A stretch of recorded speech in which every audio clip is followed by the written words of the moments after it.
उत्तर प्रदेश में भले ही विधानसभा चुनाव में काफी वक्त हो, लेकिन यात्राओं की सियासत अभी से शुरू हो गई है। बीजेपी आज से जन आशीर्वाद यात्रा निकालेगी। मोदी कैबिनेट में शामिल नए मंत्री इस यात्रा की अगुवाई करेंगे और 2022 के चुनाव अभियान का आगाज करेंगे।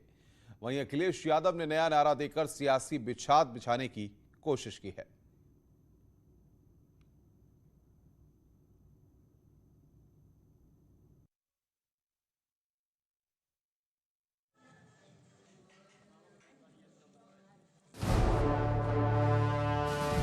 उत्तर प्रदेश में चुनावी तैयारियों को लेकर सियासी तकरार तेज हो गई है।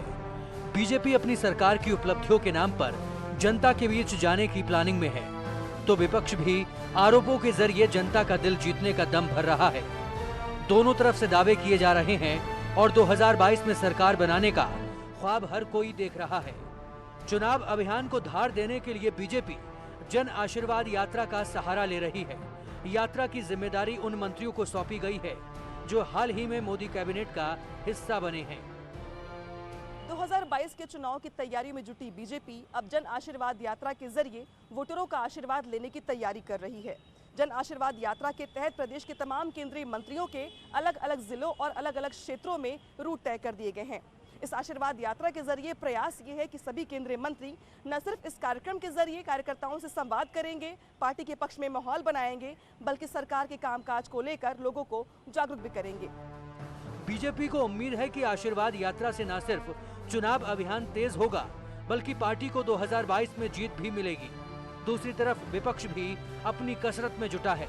एसपी अध्यक्ष अखिलेश यादव ने जनता के नाम एक खुला खत लिखकर सब आए सबको स्थान सबको सम्मान का नारा दिया है। इसके अलावा न्यू यूपी के निर्माण का संकल्प पूरा करने के लिए उन्होंने नई हवा है, नई सपा है, बड़ों का हाथ, युवा का साथ नारा भी दिया है। अपने खत में अखिलेश यादव ने एसपी शासन की कई योजनाएं भी गिनाई हैं। साथ ही वो बीजेपी पर भी लगातार हमलावर हैं। कुछ दिनों से, कुछ सालों से देख रहे हैं कि जो हमारे भारत की गंगा जमुनी तहजीब है उसको खत्म करने के लिए लगातार प्रयास हो रहे हैं। भारत की जो पहचान है उसको खत्म करने की कोशिश हो रही है। इसलिए आज समाजवादियों को इस बात का संकल्प लेना चाहिए कि हमारा भारत देश एक हो। हमारे भारत में रहने वाले लोग हम आपस में एक दूसरे से प्यार करते हैं, एक दूसरे के सहयोग करने वाले लोग हैं। सत्ता पक्ष का अपना रोड मैप है और विपक्ष की अपनी तैयारी है, लिहाजा आरोप प्रत्यारोप और वार पलटवार का दौर भी जारी है। जहां तक अखिलेश यादव जी की बात है, वो तो देखिए उन्होंने कभी जमीन पे संघर्ष किया नहीं। 10 साल पहले मुलायम सिंह जी के कारण उनकी पार्टी को बहुमत मिला था 2012 में, और पूर्ण बहुमत होने के कारण उन्होंने अखिलेश यादव को सीधे मुख्यमंत्री बना दिया। तो उन्होंने तो आशीर्वाद लिया तो है नहीं किसी का, वो तो आशीर्वाद देने वाले लोग हैं। उनको ये बात समझ में नहीं आएगी कि जन आशीर्वाद का महत्व क्या है।